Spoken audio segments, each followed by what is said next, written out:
Learners, अभी आपके सामने ये है practical guide to English grammar जो कि केपी ठाकुर साहब लिखते हैं, उसी के चैप्टर 6 नॉन फाइनाइट वर्ब्स के एक्सरसाइज 2 का ये सॉल्यूशन वीडियो है, जिसमें point out the participles in these sentences, यानी इसमें से हमें जो है पार्टिसिपल्स को छांटना है नॉन फाइनाइट वर्ब्स के अंतर्गत। पिछला एक्सरसाइज था आपको इन्फिनेटिव वाला और ये दूसरा पार्टिसिपल वाला है। यदि आपने इन्फिनेटिव वाला वीडियो नहीं देखा है तो अभी लिंक आपको ऊपर आई बटन में नजर आ रहा होगा, वहां से क्लिक करके एक्सरसाइज 1 जो कि इन्फिनेटिव वाला था उसे देख सकते हैं। नॉन फाइनाइट वर्ब के 3 भेद होते हैं, एक होता है इन्फिनेटिव, दूसरा पार्टिसिपल और तीसरा आपको जो है क्या होता है। आप लोग कमेंट करके हमें बताइए। उम्मीद करता हूँ कि आप लोगों को याद होगा। वैसे मैं बता दूं कि ये जेरंड होता है तीसरा प्रकार, है ना। तो वैसे दूसरे में ही वो ले लेते हैं, तीसरे में पार्टिसिपल, लेकिन यहाँ एक्सरसाइज जो है इसी प्रकार से है। चलिए तो हम लोग इसको शुरू कर लेते हैं, लेकिन उससे पहले और भी चीजें इन्फॉर्म कर देना चाहता हूँ कि ऊपर आई बटन में आपको एक ग्रामर टॉपिक्स इन इंग्लिश के नाम से एक प्लेलिस्ट मिलेगा। उसमें आपको tense, voice, narration, noun, pronoun, verb, है ना, इन सब के एक्सप्लेनेशन वीडियोज मिलेंगे। ये तो सॉल्यूशन वीडियो है। इसके अलावा हमारे चैनल पर जितने भी बुक्स के सॉल्यूशन मिलते हैं, उन बुक्स के नाम से प्लेलिस्ट आपको नीचे में भी मिल जाएंगे। चलिए, तो पार्टिसिपल जो होता है वो 2 प्रकार का होता है। आप लोग वर्ब फॉर्म जानते होंगे, V1 V2, है ना।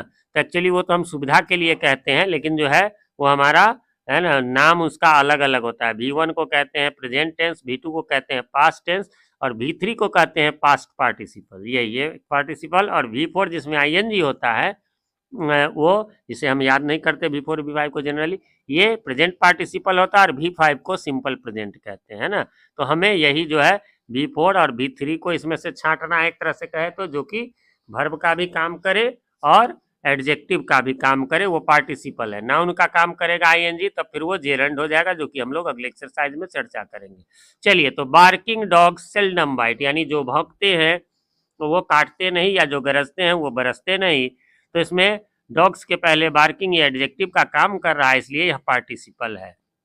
वी फाउंड हिम स्लीपिंग, हमने उन्हें सोता हुआ पाया। हालांकि देखा जाए तो आपके बुक में चूंकि जबरदस्ती में ये स्लीपिंग आंसर आया है, अन्यथा यह जो है आपको नहीं होगा। आपको पार्टिसिपल इसमें सही पूछा जाए तो नो पार्टिसिपल है ना, नो पार्टिसिपल है। अब कहेंगे कैसे, तो ये जो है ऑब्जेक्ट का काम किया है, न कि यानी नाउन का ये काम कर रहा है, ये पार्टिसिपल का काम नहीं कर रहा है। तो आप लोग देख ले, जैसा आपके मतलब टीचर्स बताएं उस हिसाब से आप कर ले, लेकिन है नहीं। हाँ, अगले में फिर है they play losing game, game के पहले आया, एडजेक्टिव का काम किया है ना।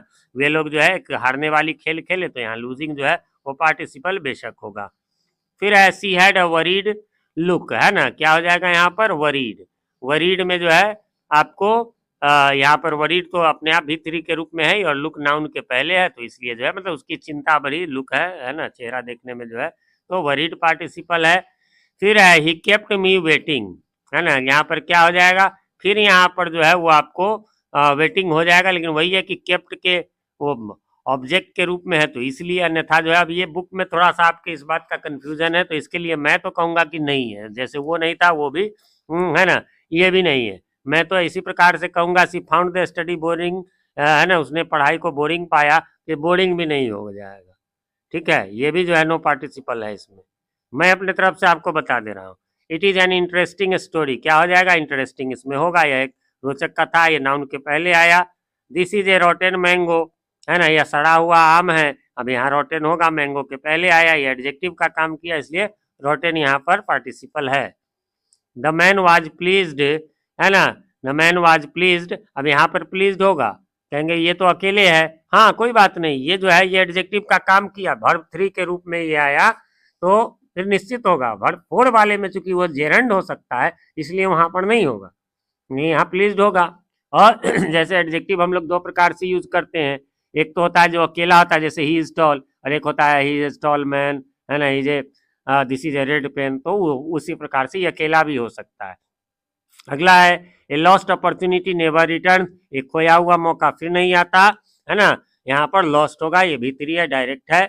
सीइंग मी ही रैन अवे, यहाँ पर जो है सीइंग मी है, यहाँ पर वह जो है केवल सीइंग रहता और उसके बाद वर्ब रहता, तब यह जो है पार्टिसिपल होता, है ना, सॉरी जेरंड होता, लेकिन यहाँ सीइंग पार्टिसिपल है ना। मुझे देखकर वह भाग गया। Having reached home I had T, यहाँ पर हैविंग रीच्ड दोनों हो जाएगा, है ना, मुझे घर पहुंच करके मैंने जो है चाय पिया। यहाँ हैड माने पिया, लिया, है ना। पीना, हैव माने पीना भी होता है, इसी का ये जो है वर्ब 3 वर्ब 2 रूप है, ठीक है। अगला है, तो इस प्रकार से अब अगला है ही नहीं, यही छोटा सा एक्सरसाइज था, यहीं पर समाप्त हो गया।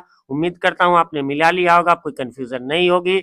और आपके टीचर ने वो जो 3 क्वेश्चंस मैंने बताया उसके बारे में क्या कहा है उसे कमेंट करके आप हमें बताएं। और भी कोई कंफ्यूजन हो तो कमेंट करें, मैं रिप्लाई जरूर देता हूँ, थोड़ी देर से ही सही।